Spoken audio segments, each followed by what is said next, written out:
जय श्री कृष्णा। राधे राधे प्रिय भक्तों, आप सभी के जीवन में भगवान श्री हरि और माता लक्ष्मी सदा विराजमान रहें और आपके सारे कष्ट हर के आपके जीवन में सदा सुख संपत्ति और वैभव की वर्षा होती रहे। इसी कामना के साथ में आज का वीडियो शुरू करते हैं। तो दोस्तों, तुलसी विवाह देव उठनी एकादशी भी कहलाती है। तुलसी विवाह का महत्व हिंदू धर्म में इसलिए भी ज़्यादा है क्योंकि इस दिन से ही शादी विवाह का लग्न शुरू हो जाता है। शास्त्रों में ऐसा कहा गया है, इस दिन भगवान विष्णु 4 महीने सोने के बाद जागते हैं। जो भी महिलाएं कार्तिक स्नान करती हैं वे इस दिन तुलसी जी का विवाह भगवान शालिग्राम जी से अवश्य करवाती हैं। तुलसी जी से जुड़ी एक कथा बहुत प्रचलित है।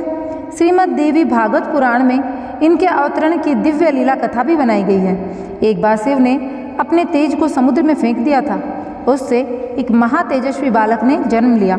यह बालक आगे चलकर जालंधर के नाम से पराक्रमी दैत्य राजा बना। इसकी राजधानी का नाम जालंधर नगरी था। दैत्यराज कालनेमी की कन्या वृंदा का विवाह जालंधर से हुआ। जालंधर महाराक्षस था।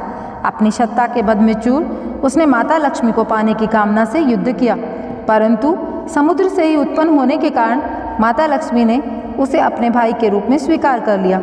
वहाँ से पराजित होकर वह देवी पार्वती को पाने की लालसा से कैलाश पर्वत पर गया। भगवान देवादिदेव शिव का ही रूप धरकर माता पार्वती के समीप गया, परंतु माता ने अपने योग बल से उसे तुरंत पहचान लिया और वहां से अंतर्ध्यान हो गई। देवी पार्वती ने क्रुद्ध होकर सारा वृतांत भगवान श्री हरि को सुनाया। जालंधर की पत्नी वृंदा अत्यंत पतिव्रता स्त्री थी। उसी के पतिव्रत धर्म की शक्ति से जालंधर न तो मारा जाता था और न ही पराजित होता था। इसलिए जालंधर का नाश करने के लिए वृंदा के पतिव्रत धर्म को भंग करना बहुत ज़्यादा जरूरी था। इसी कारण भगवान विष्णु ऋषि का वेश धारण करके वन में जा पहुँचे, जहाँ वृंदा अकेली भ्रमण कर रही थी। भगवान के साथ 2 मायावी राक्षस भी थे, जिन्हें देखकर वृंदा भयभीत हो गई। ऋषि ने वृंदा के सामने पल में दोनों को भस्म कर दिया। उनकी शक्ति देखकर वृंदा ने कैलाश पर्वत पर महादेव के साथ युद्ध कर रहे अपने पति जालंधर के बारे में पूछा। ऋषि ने अपने माया जाल से 2 वानर प्रकट किए। एक वानर के हाथ में जालंधर का सिर था तथा दूसरे हाथ में धड़। अपने पति की यह दशा देखकर वृंदा मूर्छित होकर गिर पड़ी। होश में आने पर उसने ऋषि रूपी भगवान से विनती की कि वह उसके पति को जीवित करें। भगवान ने अपनी माया से पुनः जालंधर का सिर धड़ से जोड़ दिया, परंतु स्वयं भी वह उसी शरीर में प्रवेश कर गए। वृंदा को इस छल का जरा भी आभास न हुआ। जालंधर बने भगवान के साथ वृंदा पतिव्रता का व्यवहार करने लगी। इससे उसका सतीत्व भंग हो गया। ऐसा होते ही वृंदा का पति जालंधर युद्ध में मारा गया। इस सारी लीला का जब वृंदा को पता चला तो उसने क्रुद्ध होकर भगवान विष्णु को शिला होने का श्राप दे दिया तथा स्वयं क्षति हो गई। जहाँ वृंदा भस्म हुई वहाँ तुलसी का पौधा उगा। भगवान विष्णु ने वृंदा से कहा, हे वृंदा, तुम अपने सतीत्व के कारण मुझे लक्ष्मी से भी अधिक प्रिय हो गई हो। अब तुम तुलसी के रूप में सदा मेरे साथ रहोगी।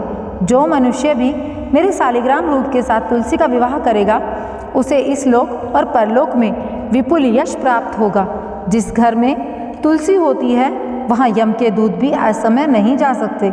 गंगा व नर्मदा के जल में स्नान तथा तुलसी का पूजन बराबर माना जाता है। चाहे मनुष्य कितना भी पापी क्यों न हो, मृत्यु के समय जिसके प्राण मंजरी रहित तो तुलसी और गंगा जल मुख में रहकर निकल जाते हैं, वह सभी पापों से मुक्त होकर बैकुंठ धाम को प्राप्त होता है। जो मनुष्य तुलसी व आंवलों की छाया में अपने पितरों का श्राद्ध करता है उसके पितृ मोक्ष को प्राप्त होते हैं। तो प्रिय भक्तों, अब आपको बताएंगे कि तुलसी विवाह कैसे किया जाता है। कार्तिक शुक्ल पक्ष एकादशी यानी कि देवउठनी एकादशी या प्रबोधिनी एकादशी को तुलसी जी का विवाह शालिग्राम जी के साथ में किया जाता है। कुछ लोग एकादशी से पूर्णिमा तक तुलसी पूजन कर 5वें दिन तुलसी और शालिग्राम विवाह करते हैं। तुलसी विवाह के समय शाम को तुलसी के पौधे को घर के आंगन या छत के बीचों बीच में रखें। आयोजन बिल्कुल वैसा ही हो जैसे हिंदू रीति रिवाज से सामान्य वर वधू का विवाह किया जाता है। जिस प्रकार किसी शादी समारोह में विवाह मंडप होता है, उसी तरह से गन्ने का प्रयोग करके तुलसी जी और भगवान विष्णु के प्रारूप भगवान शालिग्राम के विवाह के लिए मंडप बनाएं। गन्ने के मंडप पर हल्दी का लेप करें, उसकी पूजा करें। अब विवाह कैसे करना है? तुलसी विवाह संपन्न कराने के लिए एकादशी का दिन व्रत रहें और तुलसी के साथ में विष्णु जी की मूर्ति घर में स्थापित करें। तुलसी के पौधे और विष्णु जी की मूर्ति को पीले वस्त्रों से सजाएं। पीला वस्त्र भगवान श्री विष्णु जी का प्रिय रंग है। तुलसी विवाह के लिए तुलसी के पौधे के गमले को गेरू से सजाएं। गमले के चारों ओर गन्ने का मंडप बनाना है। अब गमले के ऊपर ओढ़नी या सुहाग के प्रतीक चुनरी अवश्य ओढ़ाएं। तुलसी के पौधे को आप साड़ी भी पहना सकते हैं। साड़ी आप उपहार स्वरूप उनके पास रख सकते हैं। गमले को साड़ी में लपेट कर भी कर सकते हैं। अब तुलसी को चूड़ी पहनाकर, अर्थात चूड़ियाँ भी आप तुलसी की किसी टहनी में पहना सकते हैं और उनका श्रृंगार करें। इसके बाद एक नारियल दक्षिणा के साथ टीके के रूप में रखें। भगवान शालिग्राम जी की मूर्ति का सिंहासन हाथ में लेकर तुलसी जी के साथ परिक्रमा लगाएं। साथ में फिर आरती करें। इसके साथ ही विवाह संपन्न हो जाता है। अगर आप चाहें तो पंडित या ब्राह्मण की सहायता से भी विधिवत रूप से तुलसी विवाह संपन्न करा सकते हैं। अन्यथा मंत्र उच्चारण ओम तुलस्यै नमः के साथ तुलसी जी का विवाह कर सकते हैं। तो प्रिय भक्तों, अब तुलसी विवाह के समय आपको कैसे क्या करना है वह भी बता देते हैं। तुलसी विवाह के समय सभी परिवारवासी आराम से अच्छे से तैयार होकर सज धज के, जैसे आप एक विवाह समारोह में जाते हैं वैसे तुलसी जी का विवाह करें। हो सके तो अपने अड़ोस पड़ोस में भी न्योता अवश्य दें। अपने रिश्तेदारों को बुला सकते हैं तो बुलाएं। अपने सामर्थ्य अनुसार यह सब करें। अगर सबको बुलाकर आप मंगल भोजना करा सकते हैं तो आप प्रसाद बांटकर और एक गीत तो अवश्य गाएं। तो सबसे पहले मैं आप लोगों को यहाँ पर तुलसी जी के विवाह का एक बहुत ही प्यारा सा गीत है वह सुनाने वाली हूँ। ध्यान से सुनिएगा, बहुत सिंपल है, आपको याद भी हो जाएगा। आप तुलसी विवाह के समय में गा भी सकते हैं।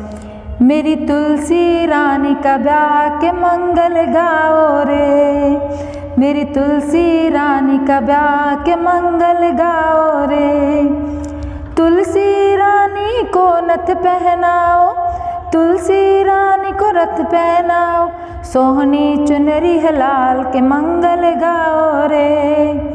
मेरी तुलसी रानी का ब्याह के मंगल गाओ रे। तुलसी रानी को चूड़ियाँ पहनाओ, कार्तिक आया है मास के मंगल गाओ रे। मेरी तुलसी रानी का ब्याह के मंगल गाओ रे। तुलसी रानी को सिंदूर लगाओ, हाँ मैया तुलसी को सिंदूर लगाओ। एकादशी का दिन है आज के मंगल गाओ रे। मेरी तुलसी रानी का ब्याह के मंगल गाओ रे। शालिग्राम बने हैं दूल्हा, सोहनो मंडप सजा है खूब के मंगल गाओ रे। मेरी तुलसी रानी का ब्याह के मंगल गाओ रे। तुलसी रानी के फेरे कराओ, करो पूरे विवाह संस्कार के मंगल गाओ रे। मेरी तुलसी रानी का ब्याह के मंगल गाओ रे। तो ये बहुत ही सिंपल सा एक गीत मैंने आप लोगों को, जो कि आप तुलसी माता का विवाह करते समय गा सकते हैं। इसमें आप जो सुहाग सामग्री होती है उसके अनुसार अपनी लाइनें जोड़ सकते हैं और आगे भी इसको बढ़ा सकते हैं। अब तुलसी विवाह की जो आरती है वो मैं आप लोगों को सुनाने वाली हूँ, तो उसके साथ में तुलसी विवाह संपन्न करके आप प्रसाद बांट दें। देखिए, जय जय तुलसी माता, सब जग की सुखदाता, वरदाता जय जय तुलसी माता। सब योगों के ऊपर, सब रोगों के ऊपर, रुज से रक्षा करके भवत्राता।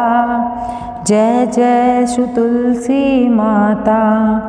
हरि के शीश विराजत, त्रिभुवन से हो वंदित, पतित जनों की तारिणी विख्याता। जय जय तुलसी माता। लेकर जन्म विजन में आई दिव्य भवन में, मानव लोक तुम ही हो सुख संपत्ति दाता। जय जय तुलसी माता, हरि को तुम अति प्यारी, श्याम वरण तुम्हारी, प्रेम अजब है उनका तुमसे कैसा नाता। जय जय तुलसी माता। तो यहाँ पर आप तुलसी माता की आरती करें और आरती के साथ में आप तुलसी चालीसा अगर गा सकते हैं तो वह भी गाएं।